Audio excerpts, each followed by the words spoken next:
Je t'aime, tu le sais. Je te porte dans mon cœur. Et mon cœur brûle d'amour pour toi. Tu es mon Jésus. Je t'aime, tu le sais bien. Je te porte dans mon cœur. Nos cœurs sont tristes, nos âmes abattues et nos esprits troublés. Pourquoi? Parce que une nouvelle nous a détruit toute la joie. Nous sommes brisés de l'intérieur à l'extérieur parce que quelqu'un de très important pour nous, quelqu'un de très important pour l'Église corps du Christ, quelqu'un qui était à la fois un père mais aussi un repère est parti. On l'appelle le pasteur Baruti Kasongo, qui nous a quittés c'est dès juin 2024. Il était à la fois un père pour son église, un père et un bon père pour sa famille. Mais au-delà d'être un serviteur de Dieu, Papa Beka était un enfant de Dieu. Il est aujourd'hui parti suite à une courte crise et l'Éternel avait donné, il a repris, que toute la gloire ne revienne qu'à lui. Mais cet homme qui a été à la fois un enseignant, mais surtout un enseignement, sa vie, son ministère, ainsi que son départ, a été un tout petit peu comparable à celui de Jésus. Cela veut dire une naissance historique, une vie historique et une fin historique. La Bible dit: ayez pour modèle de souffrance les apôtres qui ont servi avant vous. Regardez quelle a été leur fin et imitez leur foi. Le départ de Papa Beka m'a personnellement enseigné. Je veux dire sa vie, son ministère m'a personnellement enseigné. Cela veut dire il était un rassembleur. Il était un homme des hommes.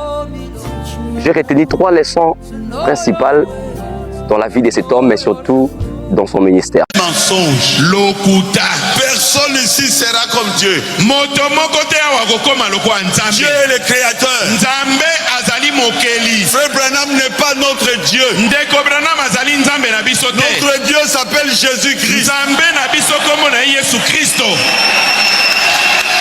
Oh, Dieu est descendu. Il est entré dans un homme.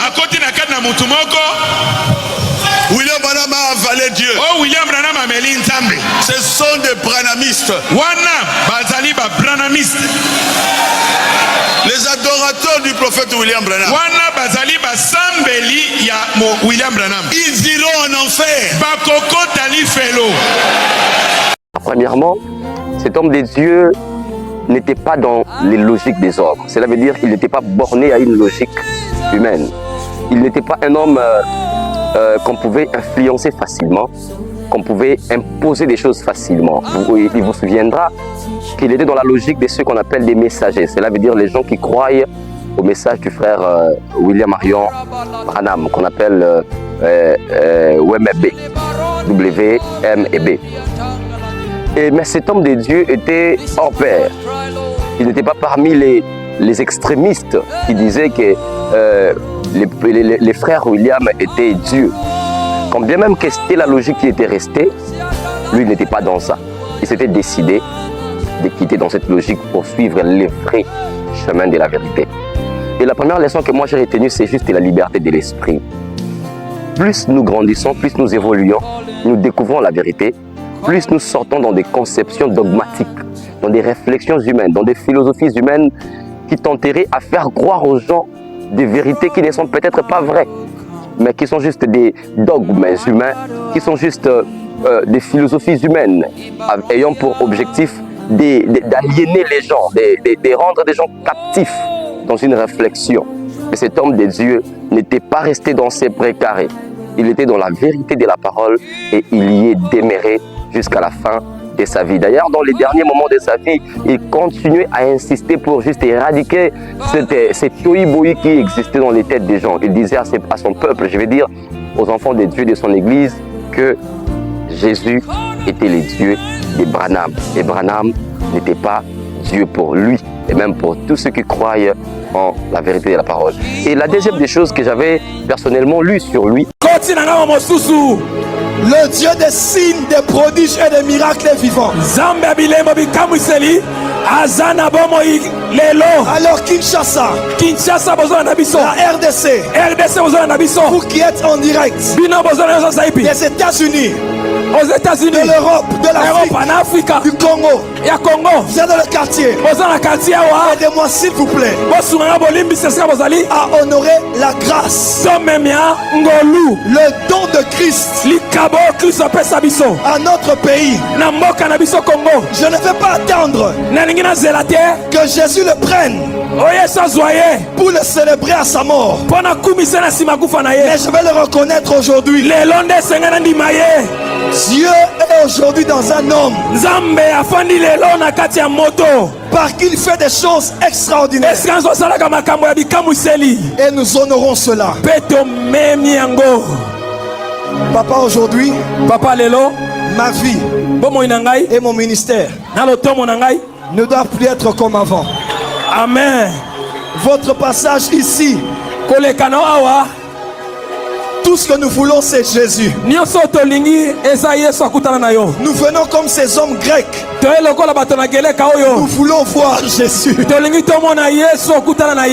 Nous voulons le voir. Notre pays est malade. Plusieurs malades sont ici. Plusieurs pasteurs sont ici. Nous voulons voir Jésus. Et nous savons qu'il est en vous aujourd'hui. Aidez-moi à recevoir le patriarche, Docteur Jésus, le pasteur Baoutika Songo.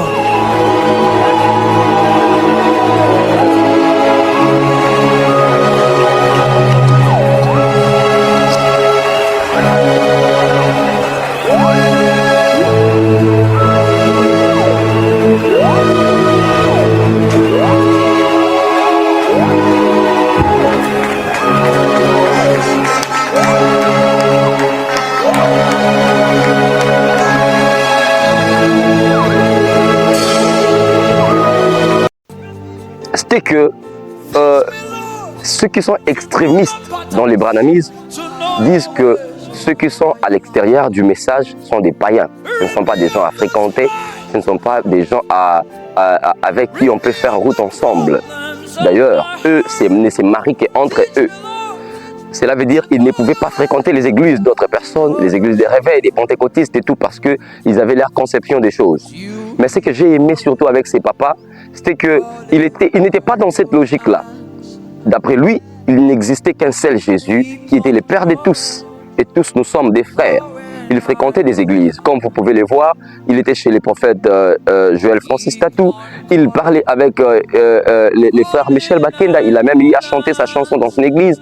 Il a eu à chanter la chanson du pasteur Moïse Mbiye. Il était en tout cas un enfant de Dieu.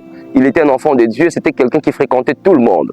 Et la leçon que j'ai retenue est que nous pouvons accroître l'Église corps de Christ en éradiquant nos divergences religieuses, en éradiquant nos règlements d'ordre intérieur. Ce sont des choses qui détruisent aujourd'hui l'Église corps de Christ. L'unité, la fraternité, c'est détruit parce que nous avons nos règlements d'ordre intérieur. Ceux de cette Église ne parlent pas avec ceux de l'Église d'en face.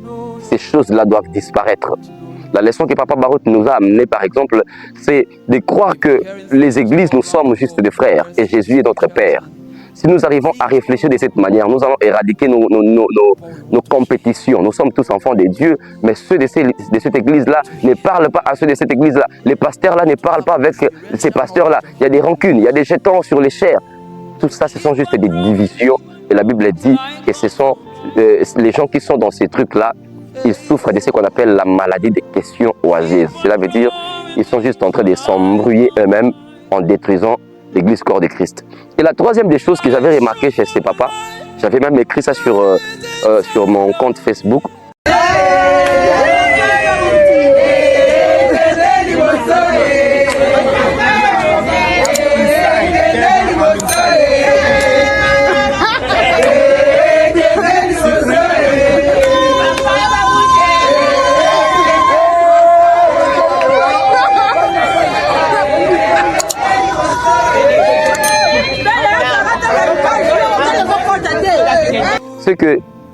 Ces papas étaient toujours joyeux, mais il rendait toujours joyeux.